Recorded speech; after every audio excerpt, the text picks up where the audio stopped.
because obviously everybody's trying to figure out Steve, or Alex in this case.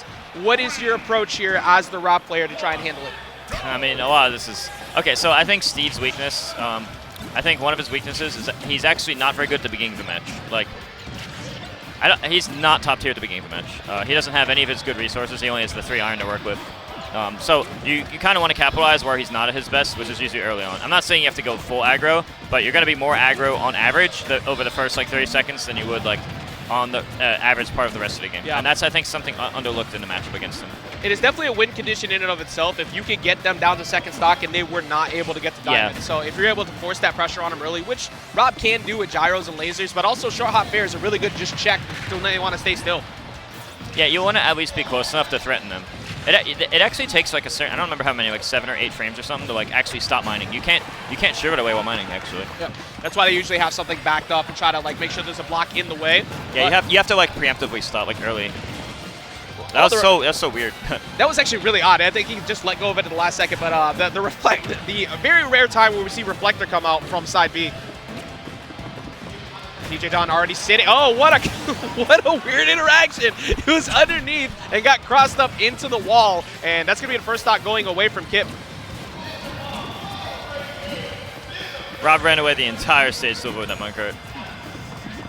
Maybe a little too far. Mobile command grab. Yeah, you don't want to go too much stage positioning. You want to bounce. You want enough that you can react and avoid it, but enough that they're close enough that they're scared or want to press different buttons.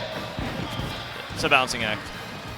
So much pressure at ledge there too. He's at 61%. He's at kill percentages right now, so you need to get back to center stage. Like you do not want to use on the box. You both a kill percent depending if he gets a diamond F smash. I think. I think DJDon is playing like really anti-grab right now. He's constantly putting out aerials. Back throw kill. Oh yeah. What? Oh yeah. No, that's a. I forgot about that setup. That's actually a trap because if you don't tech, you get stage spiked, and if you tech, you have so much lag, you die anyway. So in both situations, you die. There are not many checkmate scenarios in this game, but that one is a full checkmate. The moment you get grabbed there, it's a checkmate. Better player. God. The whole situation, skill issue, chat. You're right. So. Currently, though, this is a pretty solid lead for DJDon. Minor everybody is best of 5, so there's a lot of time for Kip to be able to make adjustments. He is getting some decent damage right now, and DJDon is very low on material. Oh, but you can tie it up. Oh, there you go. And then Rob has that 0 to death. Yes, honestly, I was actually just about to allude to the fact that Anathema. Well, never mind. There's so much stun. Like after you break out of minecart, you're in so much stun that Steve just has like 10 years to spike you. Yeah, and like what was I gonna say for? Oh yeah, so like back at Rise and Grind, Anathema was able to beat Onin and pretty much kind of take the Steves out along the way with Rob. A big due part of that was not just the fact that he was playing extremely well, handling them when they were trying to stall out, but because Anathema is probably the best Rob at just at being able to line up 0 to deaths whenever he really wants to have it. So there's always that availability to have. So you can't play reckless there in that position if you're DJDon against Kip. Both these characters can actually 0 to death pretty hard with the comebacks. Yeah. One up tilt, 80%. Good times. Switching over to Town and City here. What's your opinion on this Town and City? Honestly, a lot of time I think about where you take Steve. I don't even know. Like where's Steve even bad? No. I feel like he's just good at different levels in different stages. Yeah, I can't even think of where you would take Steve. Well, Steve does not have a bad stage. I think it's entirely like player preference and somewhat matchup dependent. Like if you're able to sneak out early kills on the side, sure. You're already dying at 60 to 70 with Diamond Forward Smash on any stage. So the side blast zones, you're dying only slightly earlier anyways. It's not like it's making a huge difference. It might help you out. Yeah.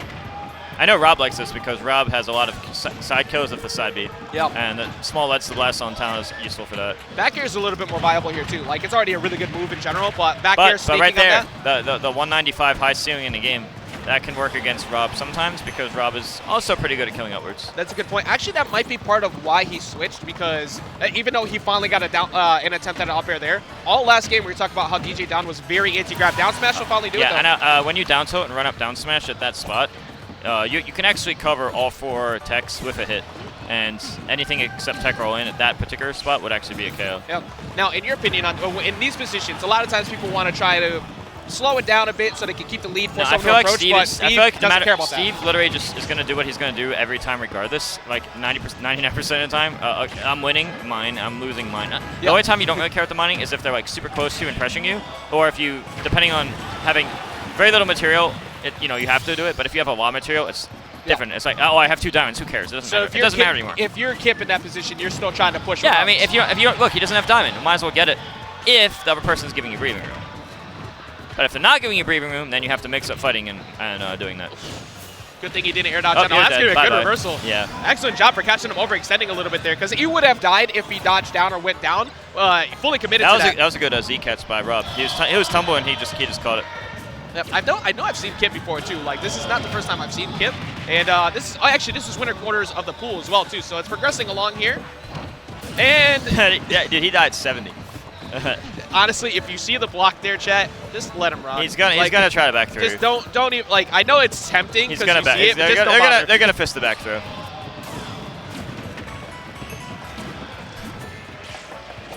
Here we go. Very close game here, too. Significantly better for Kip in this last stock. But problem is, one good string like so is going to not only bring you straight to 70, but one mistake now and you die.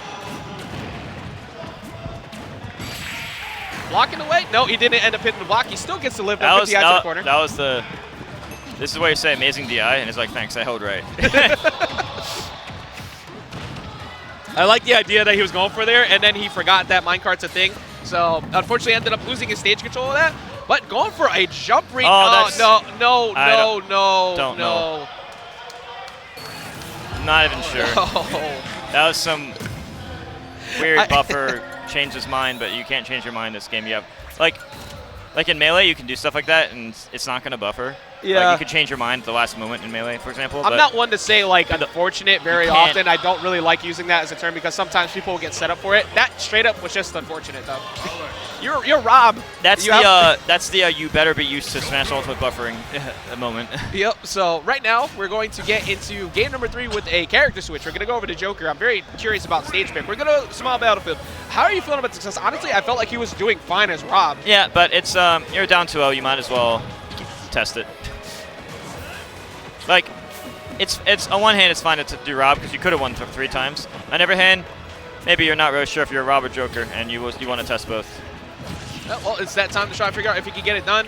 I mean, he's still playing it pretty similar to before, but he spent a lot of time on ledge, and he has to find ways to beat out these preemptive reads when, like, DJDon is not letting him get grabs very often. He's almost always anticipating the run-up grab. I would like to see, like, some checks. Yeah, like, but so far the Joker has been doing good at staying actually mid-close range, so Steve can't just mine. Very true.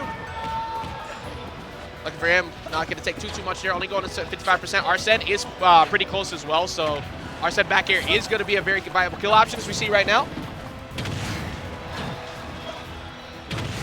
There we go. And the early kill.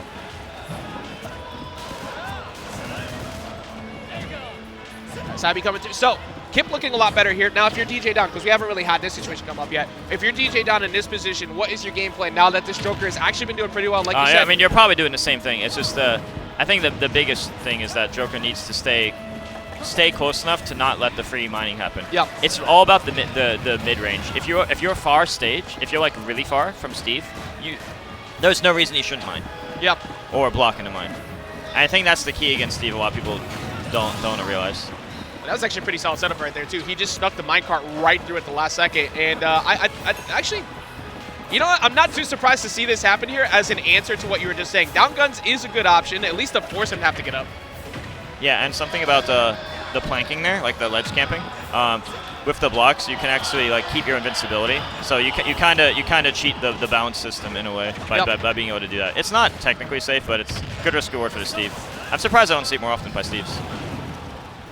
They just get so, like, this, like, a lot of times Steves just get into that flowchart habit where no matter what, they're going to get maximum reward anyways. So it hasn't really been too much of an issue, but Kip is playing, like you said, mid-range very well. Right here is kind of, like, you can't really do too much about that spot. You're already walled between both. He's kind of, like, this pressure with back airs. But DJDon has completely invalidated that Arsene just by waiting it out over on the side. Yeah, actually a lot of characters can do that. I remember watching a Raw player against Joker, and he literally just camped in the air for, like, half of Arsene. and only let him use the arson like maybe once the whole 30 seconds. Hey, it's a smart move. If you can make it irrelevant, you've done a good job. That's the most important thing. That's really funny. What? I don't know. I think he flubbed something. Well, that could have been a free stock. He is going to get down there and actually cover that, though. So, hey, Kip has been looking good each match. Like, even though he's down 2-0, the Rob matches are pretty close, and the Joker is working well. So, this counter pick is actually working out. Yeah, none of them have been bad matches at all. Running right up to down smash on the anvil, though. That's going to give free mining, give full stage control. There's one thing I'm not the biggest fan of. He's like across the whole stage and he's doing like single bullet where it doesn't even stun. I think he'd be better off like moving forward with like just movement, nairs or shield or something. Just like stage presence yeah, in general? just being there makes you not want to get all pot mining. It does make DJDon to have to think about like when you're actually approaching when you're doing that by comparison. Oh, I think he messed up the fair. He tried to go for a fair spike. He got the little sword jab. That didn't. He ended up taking stock anyway though. Yeah, he did everything he could to try and navigate around that block too. That was actually a pretty solid recovery attempt, but a little too far away. This could be a pretty free edge guard here. Yeah, his jump's gone. Didn't finish it though. That was close to being done. Waveland on the platform looking for a tech in place, or tech backwards instead.